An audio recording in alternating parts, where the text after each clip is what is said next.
آج کی ویڈیو میں ہم بات کریں گے ایک ایسی کتاب کی جو قدرت کی جادوئی جڑی بوٹیوں پر مبنی ہے اور ہمیں آیورویدک کی قدیم اور مؤثر نسخے مہیا کرتی ہے۔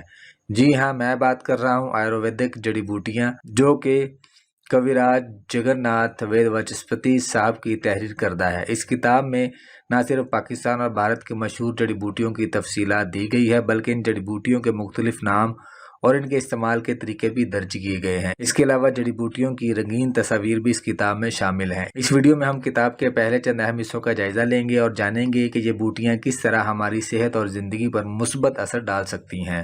دوستو، کیا آپ جانتے ہیں کہ قدرت کے خزانے ہمارے آس پاس ہی موجود ہیں؟ ایسی جڑی بوٹیاں جن کے اندر شفا، سکون اور طاقت کا راز چھپا ہوا ہے۔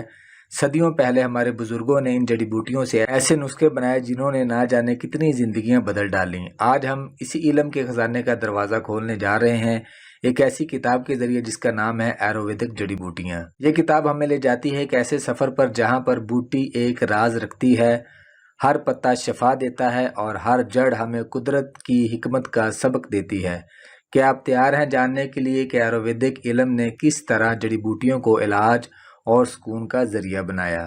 تو آئیے آیورویدک جڑی بوٹیوں کے اس حیرت انگیز سفر کا آغاز کرتے ہیں اور دیکھتے ہیں کہ یہ کتاب ہمیں کیا کچھ سکھا سکتی ہے اور ہماری زندگی کو کیسے بدل سکتی ہے۔ کیا آپ جانتے ہیں کہ آیوروید میں ہر جڑی بوٹی کو قدرت کا ایک خاص تحفہ سمجھا جاتا ہے؟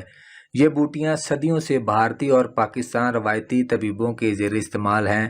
آیورویدک جڑی بوٹیاں کتاب کے مطابق ہر جڑی بوٹی کا مخصوص کام ہے، جیسے کہ جسم کو ڈیٹاکس کرنا، قوت مدافعت کو بڑھانا یا مخصوص بیماریوں کا علاج کرنا۔ اس کتاب میں جلد اول اور جلد دوم کے ذریعے مختلف بوٹیوں کی مکمل تفصیلات دی گئی ہیں۔ چلیں اب ہم کتاب میں شامل کچھ مشہور جڑی بوٹیوں کے بارے میں جانتے ہیں۔ اجمود، اجوائن، اسبگول۔ یہ بوٹیاں عام ہیں مگر ان کے فوائد ناقابل یقین ہیں، جیسے کہ اجوائن ہاضمہ میں بہتری لانے میں مدد دیتی ہے، اسبگول قبض اور معدے کے مسائل کے لیے استعمال کیا جاتا ہے اور اجمود سوزش کو کم کرنے میں مدد کرتی ہے۔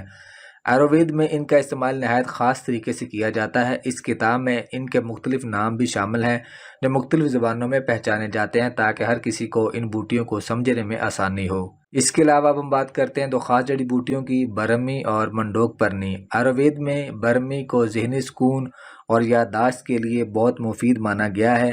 یہ دماغ کو تقویت دیتی ہے اور تناؤ کو کم کرتی ہے۔ دوسری طرف منڈوک پرنی کا استعمال جسم میں توانائی لانے کے لیے کیا جاتا ہے۔ اس کتاب میں ان جڑی بوٹیوں کا استعمال کس طرح کیا جائے اور ان کے مخصوص طریقے بھی درج کیے گئے ہیں۔ دوستو، آپ کو یہ جان کر حیرت ہوگی کہ ایک ہی جڑی بوٹی کو مختلف جگہوں پر مختلف ناموں سے جانا جاتا ہے، جیسے کہ اندرجو کو کہیں کڑا کہا جاتا ہے تو کہیں اس کا دوسرا نام ہے۔ یہ کتاب ہر بوٹی کے مختلف ناموں کو شامل کرتی ہے تاکہ جو بھی اس کتاب کو پڑھے وہ اپنی زبان میں اسے آسانی سے سمجھ سکے۔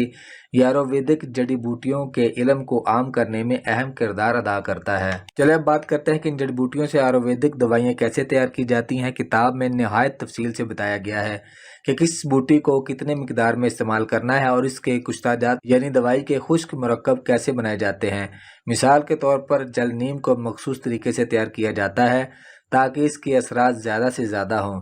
یہ حکمت اور علم روایتی طبیبوں کے تجربے کا نچوڑ ہے اور آج بھی بہت سے لوگ ان طریقوں سے فائدہ اٹھا رہے ہیں۔ آیورویدک علم صرف علاج ہی نہیں بلکہ ایک مکمل طرز زندگی ہے۔ یہ ہمیں قدرت سے جوڑتا ہے اور یہ ہمیں سکھاتا ہے کہ کیسے جڑی بوٹیوں کے ذریعے ہم اپنی صحت کو بہتر بنا سکتے ہیں۔ کویراج جگن ناتھ وید وچسپتی کی یہ کتاب اسی پیغام کو عام کرنے کے لیے ایک بہترین ذریعہ ہے اور اس میں شامل ہر بوٹی ایک خزانہ ہے جسے ہم اپنی روزمرہ کی زندگی میں استعمال کر سکتے ہیں۔